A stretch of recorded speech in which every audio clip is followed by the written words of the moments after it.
Hey everyone, Laura here. Tanya here. We've been friends for over a decade and worked together for a long time in call centers as agents, quality analysts, managers, and supervisors. In 2018, we started up this podcast to talk about the batshit bonkers bullshit we see and continue to see in our time at work and at home as consumers. This episode, however, is unique. We do these deep dive episodes where we talk about corporate scandals like Enron, scams like Theranos, or even cons like Scientology. This is one of those episodes, so enjoy. Love your faces. Smooches. This call may be monitored and recorded for quality assurance. This job would be great if it wasn't for the fucking customers. We're always this stupid. It is you take lessons. Just calm down. Oh, fuck you! You can't handle the truth. This call may be monitored and recorded for quality assurance. In other words, be nice, asshole. So let's talk a little bit about the venture capitalism side and why Theranos was called a unicorn. Now, a unicorn in this space is a private company that does not go public and has a valuation of over $1 billion as a private company, startup. Uber is one. It's a private company and it's worth billions, right? That's a unicorn. This company was being considered to be a unicorn. It was valued at about $10 billion and it was private. It wasn't a publicly traded thing. So in venture capitalism world, you go to all these people and say, hey, they do rounds of raising money. So they have a Series A, a Series B, et cetera, et cetera. Well, they had approached this one venture capitalist when the company was valued at $40 million. And the son of Don Lucas had said, I think this is a bad idea. Elizabeth sucks. Don't invest. So he didn't. Years later, he calls him up and is like, this is amazing. He finally drank the Kool-Aid, but now the company is valued at $9 billion. And this investor was pissed because he was like, I could have bought this when it was valued at $40 million. And now you look. piece of garbage. Like, that would be like buying Apple at 10 cents a share. Like, you'd be fucking pissed. So, but once again, she's not going to any medical venture capitalists. Right. None of them know any better. Now we're going to talk about the guy she destroyed. You're going to love this story. It's amazing. Like I said, she destroyed a lot of people, but this guy, I'm fucking happy. I'm glad she kind of put him in his fucking place, because after a lifetime of his shit, he kind of needed it. He was Richard Fuse, the guy we mentioned earlier, the childhood family friend. The wives were friends. He was a medical inventor and had started a company and had sold it for $53 million in the early 80s. That's a lot of money back then, yeah. right? Still a lot of money, but yeah. Now, he also had been a CIA agent. Oh, Lord. Because he was a real doctor and a real inventor, he would start up companies, fake companies in the Middle East. And CIA agents would work there, and that was their cover. Okay, yeah. So that's how he was a CIA agent. So he was a guy that would go to incredible lengths to destroy someone if he felt he was slighted. Right? So the guy who purchased his company, he was supposed to stay on for like another 18 months or something, but the guy immediately fired him as soon as the paperwork was signed. So he turned around and sued him. Now, they eventually came to a settlement for like $800,000 or something. And when he went to go sign the paperwork, the dude refused to shake his hand. Just for that, he decided to destroy this man. And here's how he did it. This guy had been banned from working somewhere in the Middle East, and I'm fuzzy on the details on this. I don't quite understand it. But this guy had been banned. And when he saw, years later, still was hanging on to this not shaking hand thing. Jesus. He saw that he got back in, and he thought it was done by like a bribe or something. So he used his CIA contacts to get that information. Proof. sent one copy to the Wall Street Journal and sent another copy to the board. Right? Eventually, this man was charged with a felony and convicted. Right? All because he didn't shake his hand. But it gets worse. The board didn't remove him. It cost the company like a huge millions upon millions of deals. Like, it still wasn't enough for him. It wasn't enough. He had to destroy him. Right? So this guy was a Yale alumnus, and every year he goes to the commencement ceremonies and all that good stuff, right? Because what he did in the Middle East had something to do with Israel and was part of a boycott of Israel somehow.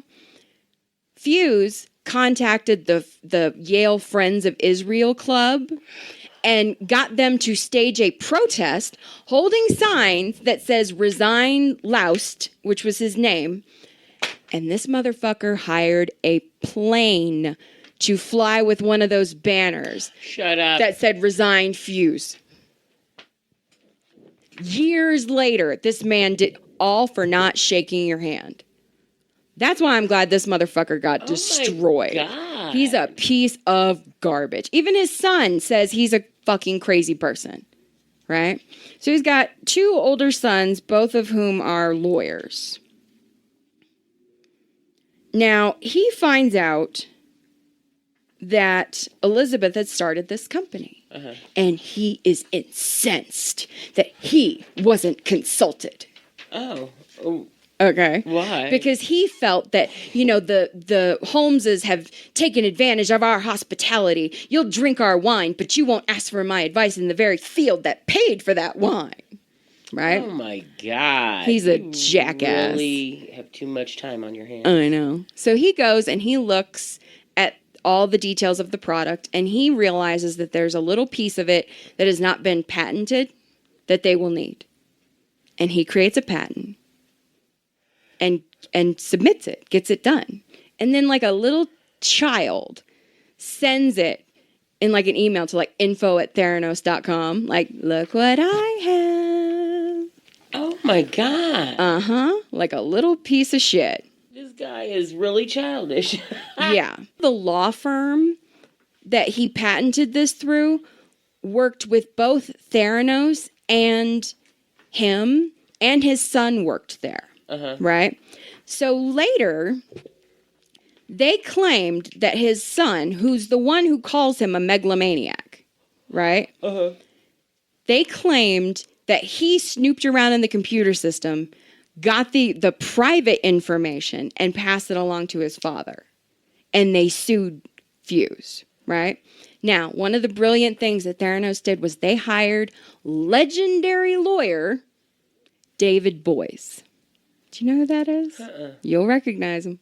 He's the guy who represented Al Gore in the 2000. Oh, in the elections. Yeah. He destroyed Bill Gates in the Microsoft case. He helped get gay marriage legalized. Yeah. But he's a fucking pitbull piece of shit. He also is the lawyer who represented Harvey Weinstein for years. That followed people around. Like, that's why Theranos' employees were followed, stalked, and harassed, because it was all, and private investigators out the wazoo. That's what this guy does. Because that's what David Boies does, right? Fuse and his son, who they sued, both vowed to fight to the end. But they realized they were out fucking gunned. Like, the best attorney in the country against a little patent attorney who's never tried a case. Right. Probably not going to go well for you. They fucking destroyed him. So this is where he got connected with Ian Gibbons, right? So he breaks down and cries once he finally agrees to sign the patent over to Elizabeth. No money will change hands. Everybody just walks away and pays for their own legal bills, right? He breaks down and cries because for once he got put in his fucking place. Wouldn't even tell his wife what happened. His wife had to call his son to find. He was so distraught over it. But during the trial, they had tried to subpoena Ian Gibbons, the first scientist she hired that she had tacked her name onto the patents. Right? He was terrified of testifying under oath because he was like, I'm either going to lie under oath and commit a crime, or I'm going to get fired. What am I going to do? And he was terrified of being unemployed, like I said. Theranos tried everything in the book to make it so that he didn't have to testify. They even sent him a fake doctor's note saying, give this to them, saying to get here's a note to get out of class. Right, here's a doctor's note. No, that's not how that works. And he was so freaked out, and he asked his wife, like, do you think I'm going to get fired? And she was like, yeah. And that's the night he killed himself. He took enough acetaminophen to kill a horse. And he was a scientist. He knew what he was doing. His wife found him. He was in a coma for a few days and then passed away. Right? And it was literally like right before he was about to testify. And he could have probably won them that case. But once they lost him, he was gone. Sad. Like he died over this twat. Like, now his widow was willing to testify, but the judge wouldn't allow it. Because it was hearsay. Yeah, because I'm sure that she didn't know everything. You know, he may have told her. But... Right. But this lawsuit was, and here's where the media explosion happens. The lawsuit was settled before Fuse's son got to testify. And his reputation had been dragged through the mud as somebody, like, that if he had really snooped around and gotten that information, he could have been disbarred. Right. David Boies is like kind of a olive branch, was like, look, I can refer patent work to you in a few months when things have settled down. He took that as he felt it was a bribe, and he was furious. He contacted a reporter to basically tell them this story. Right. Basically, the reporter wrote about it, and then another reporter saw the story, a reporter at The New Yorker named Roger Parloff. And he gets contacted by David Boies' PR person. And because she thought, David did an amazing job, I want to get him some press. But then she realizes Theranos is the better story. We need to announce Elizabeth to the world. Oh, great. Right? Yeah, that's what the whole world needs. So he comes out and he interviews her for 4 days. They take all these pictures, like he talks to her friends, her family, like all this shit. And that's important later, because later she claims, I didn't know he was actually interviewing me for a cover piece. He's like, what did you think we were doing? Right, on a 4-day date? Dipshit. You dumbass. Right? And during it, once again, she claims that they're, off the record, we've been doing things for the military. Like, off the record, because it's not fucking true. Right? And he talks to all these board members, does not talk to any scientists to verify that it works. But this is what, they played on the board. Well, if these amazing Henry Kissinger and James Mattis and Don Lucas and Larry Ellis, they must have done their research. They wouldn't fall for a scam. Right. They all took their word for it. Right? They played on she played on their reputations, basically. He doesn't talk to anybody who would actually know. He takes their word for it. And this story comes out and she explodes onto the scene. The way she describes what happens in the box sounds like a high school chemistry student explaining it. She's like, a chemistry is performed. A chemistry? Okay. Just going to perform a chemistry here. Exactly. Now, at this point, she starts sharing the story of her uncle that she said she spent every summer with, and how close she was to him, and how much she loved him, and his love of crossword puzzles, and taught her how to play football, and all this stuff. And he had died. At first, it was skin cancer, but then it turned into a brain tumor, and then it was in his blood and his bones, and he died. Her family was like, yeah, he died, but they weren't close. Like, she used her own family member's death. But that was her. She told that story over and over and over in selling Theranos. Like, this technology would make it so that nobody has to say goodbye too soon. Oh my She must have said that at least 10,000 times in public. right?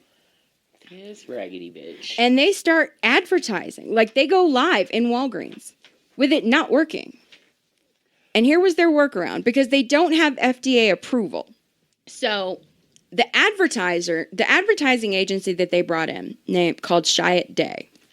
Chiat Day comes in and they're trying to do copy for it. And they're thinking this is like, world-changing technology. But then when they're trying to actually validate that this works, they can't do it. And they're like, look, if we put in an ad that 200 tests on 1 drop of blood, it needs to be 200 tests on 1 drop of blood today. Not in 10 years, because later she says, well, I just thought we were talking about the aspiration, not what's possible now. No. You went live in Walgreens. So because it didn't work, and because it didn't have FDA approval, their workaround, and Chiat Day kind of stumbled on this by accident. They were like, wait, what? Their workaround was to take venous blood, like a normal blood draw, right? Blame it on the doctors. Well, your doctor has ordered tests that this machine can't do. So we have to do a real blood draw. Then they would ship the blood through FedEx. Not at the right temperature, not where it needed to be, to Palo Alto in California, and then ship the results back. Like, you can't, no.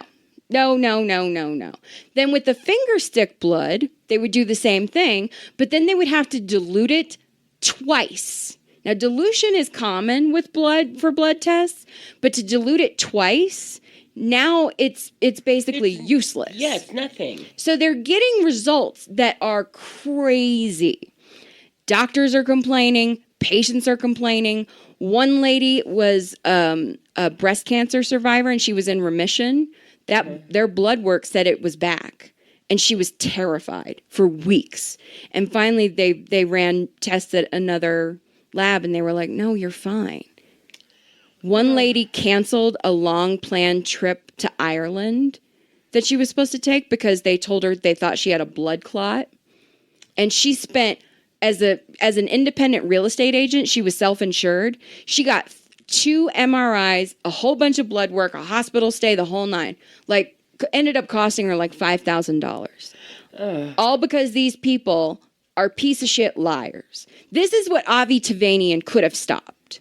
This is the real life consequence of this fake it till you make it bullshit. It didn't bother him, though, because it didn't affect him. Exactly.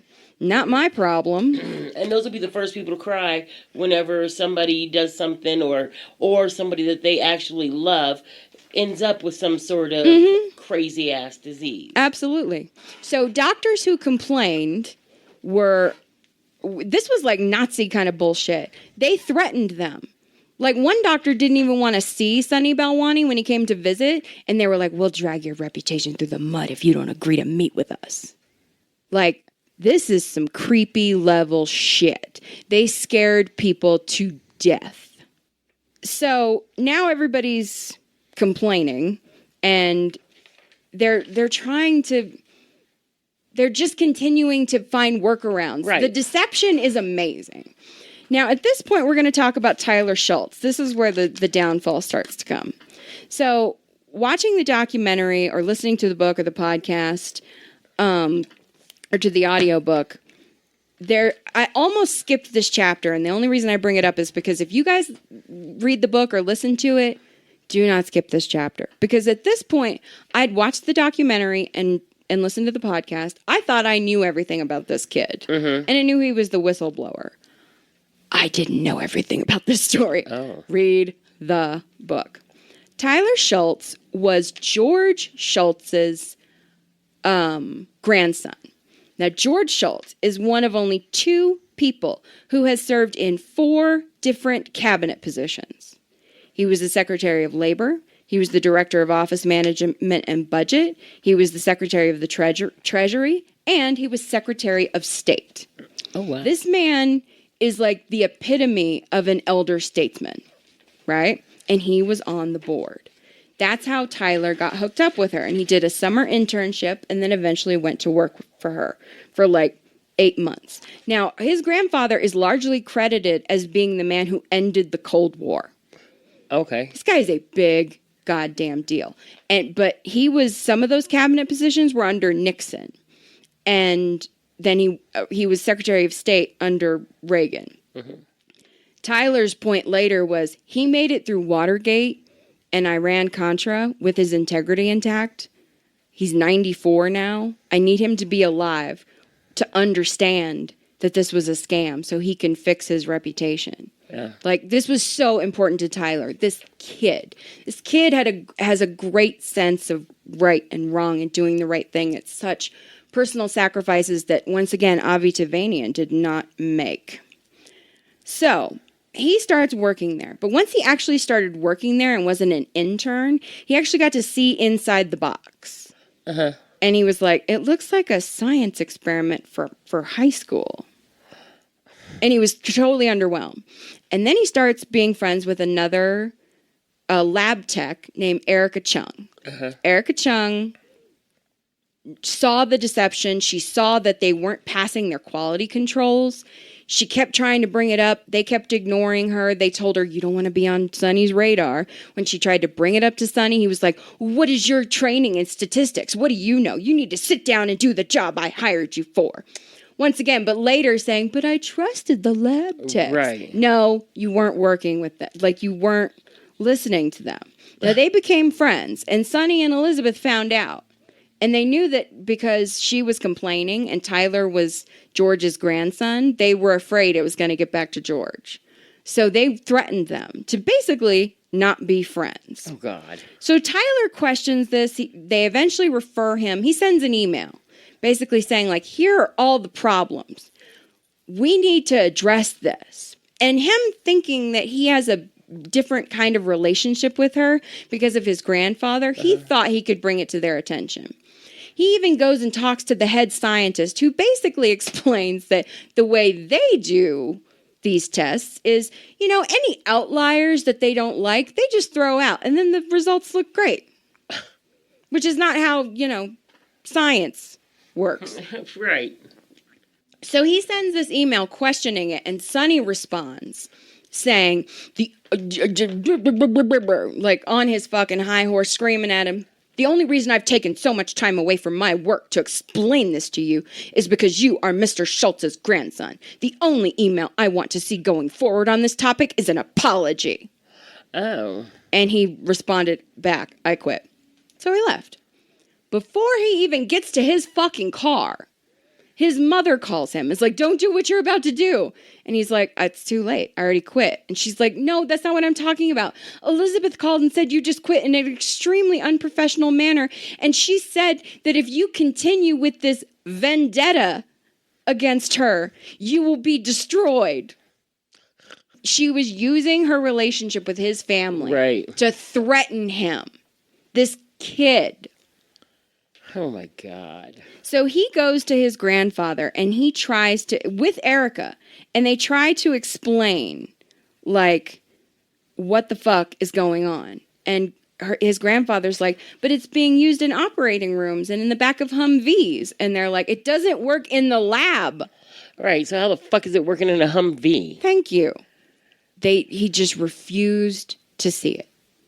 Like, they left feeling completely dejected. And you've got James Mattis on your board. Why wouldn't you believe? Right. Like, so they left. They left that night. Now, Phyllis Gardner at this point, Richard Fuse, and a guy who wrote a blog about laboratory pathology, they formed this little club of doubters. And the guy who wrote the blog actually put out a little post basically saying, until I see more data, I'm not going to buy this. And the three of them ended up connecting and trying to figure out what they could do to stop her, because they were worried that it was actually affecting patients, right? So they eventually get in contact with the head of the lab that I told you quit because he didn't want his name associated on the certification anymore. They eventually get in contact with him. He has so much information, but he signed an NDA and he's terrified. So this blogger's like, I'm just a blogger. I don't have the journalistic chops to do this. But he knew John Carreyrou at the John Carreyrou. That's how you say it. I'm sorry. I sound drunk when I say it. I apologize. She is. So, so he contacts Carreyrou. And Carreyrou contacts the head of the lab. And they talk on what they call deep background. So you can use the information, but you can't use his name. Right. Right? He eventually tells him about Tyler. And he reaches out to Tyler. Tyler eventually responds after a few weeks of just being so curious. Tyler actually reaches out to him through a burner phone. Because, like I said, this reads like a Grisham novel because he's that scared of these people. Well, yeah. Because they are having private investigators follow him. So one day Tyler walks into his parents' house and his dad is just furious. And he's like, what's wrong? He's like, have you been talking to a Wall Street Journal reporter? And he's like, yes. And they're like, how stupid could you be? You know how hardcore these people are. Loses his shit, right? Like I said, this is why you should not skip this chapter. He goes to his grandfather's house, or he calls his grandfather and said, can we meet? And his grandfather's like, if you come tomorrow and sign this 1-page confidentiality agreement, it'll make it all go away. And Tyler says, okay, I will come by tomorrow and I will absolutely sign that. But I need to meet with you tonight without any lawyers. Grandfather agrees. He goes to his house, talks to him for a while. He lies, says he didn't talk to a Wall Street Journal reporter. He reiterates, will you sign this one piece of paper? And he goes, yes. He says, okay, there's 2 Theranos lawyers hiding upstairs. Let me go get them. So they've just completely brainwashed Grandpa. And convinced him to ambush his own grandson. Right? Brings the lawyer down. The lawyers do not present him with this 1 page. They give him a notice to appear in court because they're suing him, a cease and desist order, and they're treating him like they're prosecutors prosecuting him. Right? Now, the grandmother is his step-grandmother, and I love this woman because she reminds me of my Grandpa Jan. Step-grandparents are different than step-parents. Step-grandparents are just like grandparents. They want to protect. Yeah. And this guy was attacking him so hard that George later said that he thought she was going to take one of the fire irons from their fireplace and clobber him with it because he was attacking him so hard. Oh. Now, eventually, they threw him out of the house, and George calls Elizabeth, and he's like, this is not what we agreed to. You sent a prosecutor here. And he says, we will sign this 1 piece of paper, but this needs to happen tomorrow, and I want a different lawyer. She sent the same goddamn one, and George put up with it. The negotiations end up stalling over 2 key points. One, they refused... They finally put in there that they agreed never to sue him, right? But they refused to include his parents and his heirs as people he would not sue. So they were saying, if you have kids, we can sue them someday. Oh, my God. They refused because they still wanted something that they could use as leverage if he, got out of line. Right. Right? He was like, fuck you. And the other thing they wanted that he refused to do was they wanted him to give up the names of all of John Carreyrou's other sources. Mm-hmm. And he wouldn't do it. Ain't that some Nazi bullshit? Oh my. And he refused.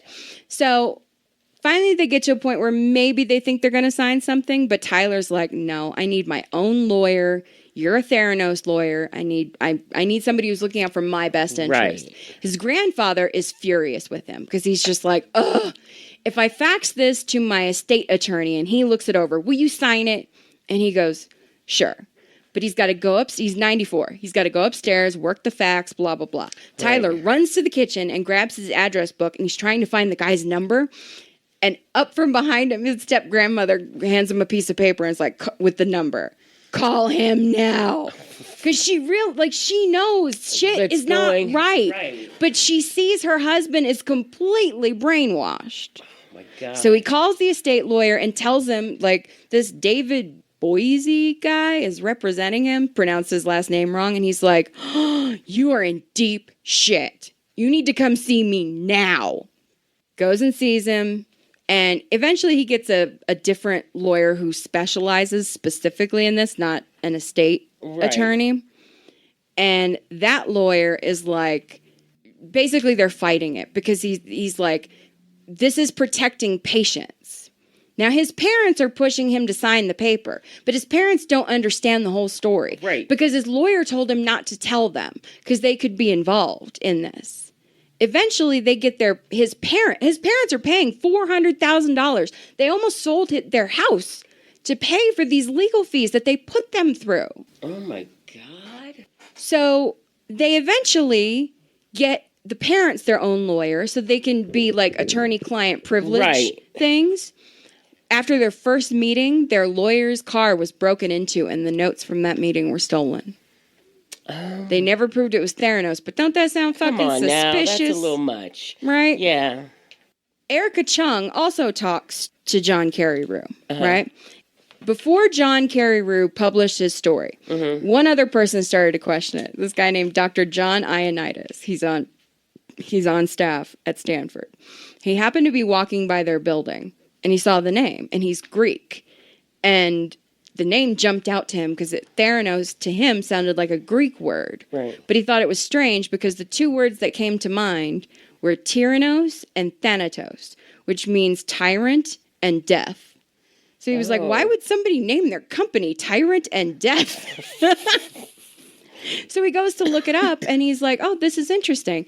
So he's expecting to find tens of thousands of peer-reviewed documents for this. Because he's like, if this is real, you should have thousands of documents. He finds nothing except one published thing that's in an Italian publication that you just have to pay $500 to get your shit in, and they don't actually peer review it.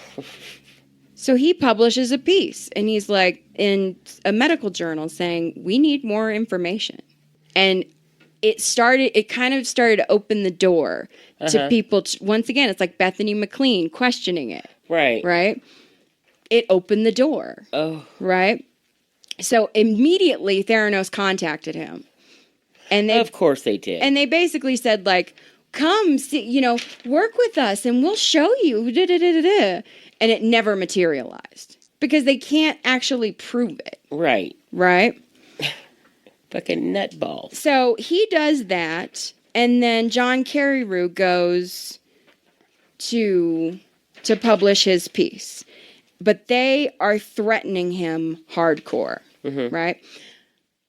Elizabeth even got Rupert Murdoch, who owns the Wall Street Journal, on her to invest in the company. More money than anybody else. And she tried to convince Rupert Murdoch to kill the story.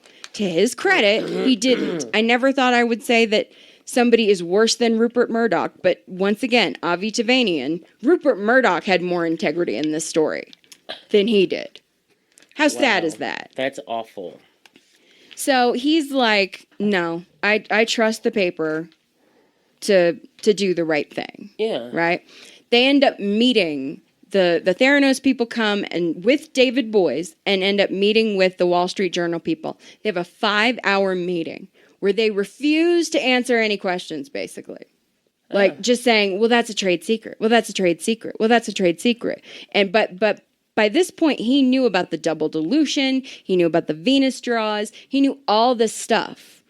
And he was like, you're running this stuff on commercial machines. You're not actually doing it on your own equipment. And they were like, that's a trade secret. He's like, how does using commercial equipment constitute a trade secret? Yeah. And they were like, we just use them for comparison purposes. That was their lie. Oh, okay. Right? So they start going after his on-the-record sources, attacking them, saying that if they agree to appear in any works, they will destroy them. Their reputation, like the doctors, they were like, we'll destroy your practice, we'll do all this stuff. So Carreyrou's starting to freak out. He's like, we got to publish fast. But his editor said something that was kind of amazing. He's an Italian American, super proud of his Italian heritage, tells stories of his family from way back in the day constantly. And he tells him this story. He's like, there used to be this thing called La Matanza.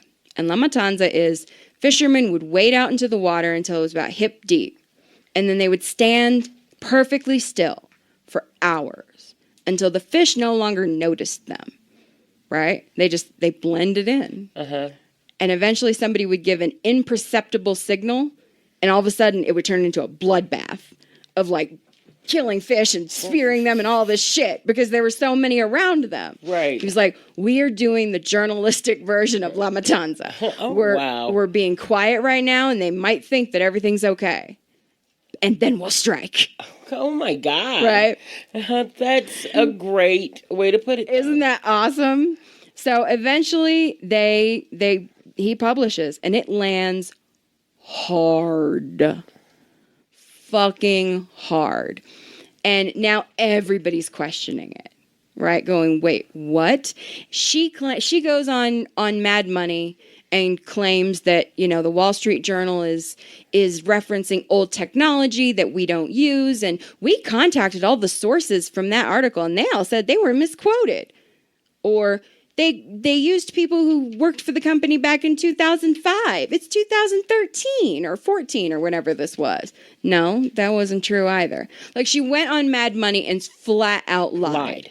When they asked her about the double dilution thing, she actually said, like, I mean, I can't even believe they said we do that. Even if you did do that, of course it wouldn't work. You wouldn't get accurate results from doing that. Right. Yeah. So you wouldn't get accurate results. So why are you doing it? Exactly. So she just flat out lies on all, like, she goes on this media blitz to lie about it.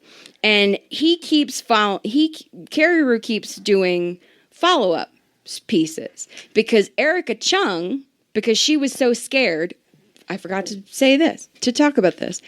Erica, when they were trying to smoke out the other sources, including Tyler, and they knew that Tyler and Erica had been friends. So a guy approached her in the parking lot at night at her new job, at like super late at night. And her friend, they knew he was out there, so friends had walked her to the car.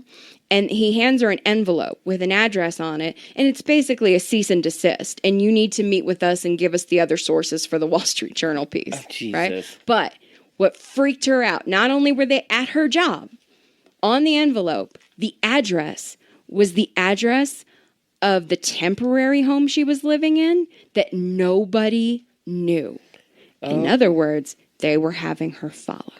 Oh my! Freaked this poor little girl out. She was terrified. It's like, oh my God, what? They're following me. Right.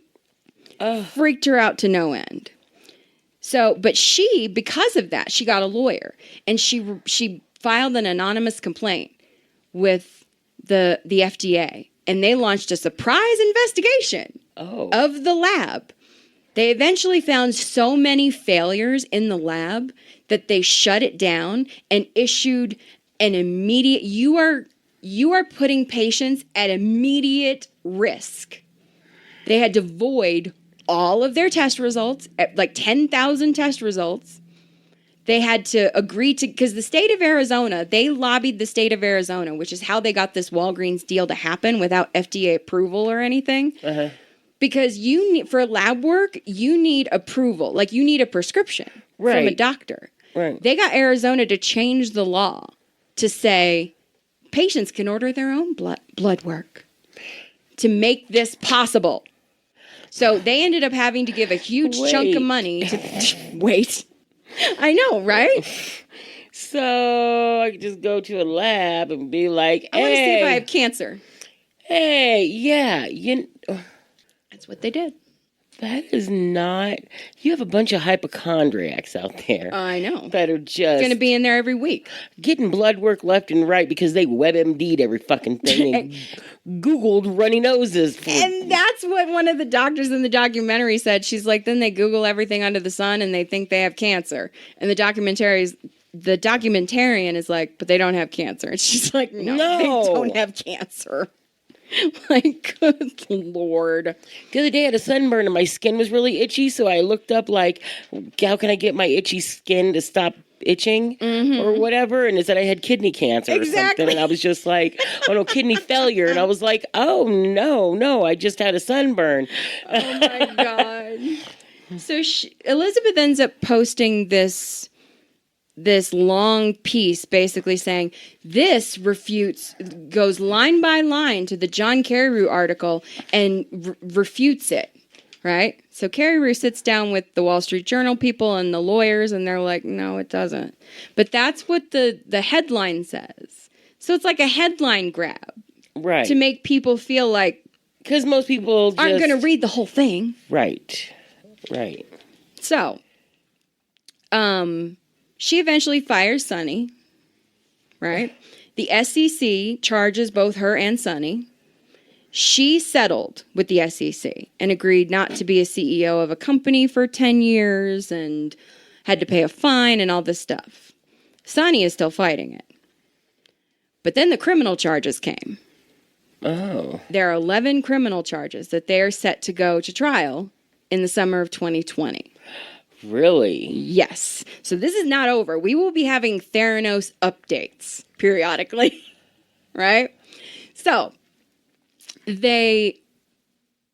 she settled, he didn't. The criminal charges came, the trial's set to start, and then a few weeks ago, it comes out that Elizabeth Holmes has gotten married to a guy who's a little bit younger than her, who's an heir to some billion-dollar hotel fortune that she has scammed. This kid is barely out of college. And everybody's like, oh my God, she has scammed him. And what the rumor is that she's trying to get pregnant, so she looks more sympathetic on the stand. As a pregnant young woman. She also bought a dog that she lied to everybody and claimed was a wolf. It's not a wolf. Wolf. But she named him Balto. The medicine delivering dog from the cartoon. Yeah. Which, by the way, if you know the real story of Balto, Balto only took like a third of that journey. There was another dog that did all the work that they didn't, but the newspaper didn't like his name. So they gave all the credit to Balto. I think it's funny that she named her dog after a fraud. A fraud. A medical fraud. I was like, oh my God, if you knew the real story, you dumbass bitch. Right? So. Oh my God. And the board is dissolved. The company's gone. David Boies defended them he eventually disagreed with how they were handling it and left. But one of the ways that they got him to defend the company so hardcore was they didn't pay him. They paid him in stock in the company and a seat on the board. So he wasn't just defending a client.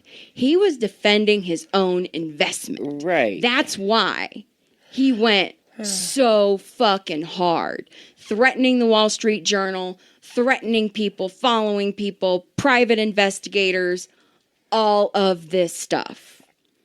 Wow. Like David Boies. So now David Boies, I think this is funny. Just recently I heard, because he represented Theranos and because all this Jeffrey or this Harvey Weinstein stuff came out, now he's representing Jeffrey Epstein, some of Jeffrey Epstein's victims, clearly trying to do a little image rehab for himself. You know what? Piece of shit. Did you see that yesterday they found Epstein in his jail cell? Good. Yeah. I'm glad he didn't die. I hope his butt was bleeding. I know. So saying. That is the story. Wow. Of Theranos. So now I have to watch this. So you got to watch it. You got to do. This lady telling seems you, crazy as shit. When you watch, she doesn't blink, which is weird. When she's like when she's doing the interviews, like she just doesn't. No, and then whenever we were listening to her voice, the fucking music is creepy as shit. They had playing in the background, so that freaked me the hell out. That doesn't help. Plus, she looks kind of weird whenever you're looking at her. Like She looks like she would be like a bag lady. Oh, like, yeah. She freaks me out. She is freaky. She is incredibly freaky. Oh my God. Okay, so I'm gonna have to start watching this shit. Watch the movie, See if she has any read the sort book. of social media. I cannot, and basically when I wrote this all out, I was like, this podcast is going to be a book report / movie review / podcast review. Wait, what is this? I cannot recommend those sources enough. Wait a minute, what's her name again? Elizabeth Holmes. Elizabeth Holmes. So there are things that we didn't even cover.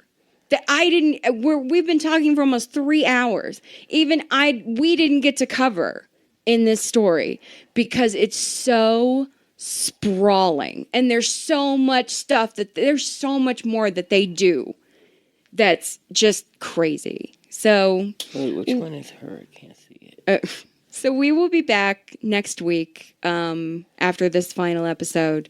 Here she is. We will be back next week with new episodes in our normal format. If you're a first-time listener, I hope you enjoyed. I hope you'll come back for our other deep dives and our regular episodes. But thank you for joining us. I hope you got a lot out of it. She hasn't tweeted anything since 2015. No, she's gone dark. Yeah, okay. So until next time, I'm Lara Mack. And I'm Tanya Edwards. Love your faces. Smooches. Like what you hear? Rate, review, and subscribe on iTunes, and follow us on our Facebook page by searching Q as in Cucumber.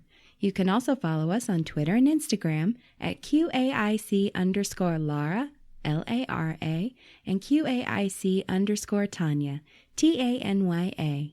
And we want to hear from you. Share your stories by emailing us at qasInCucumber@yahoo.com, and you might just hear them on a future episode. Love your faces. This call may be monitored and recorded for quality assurance.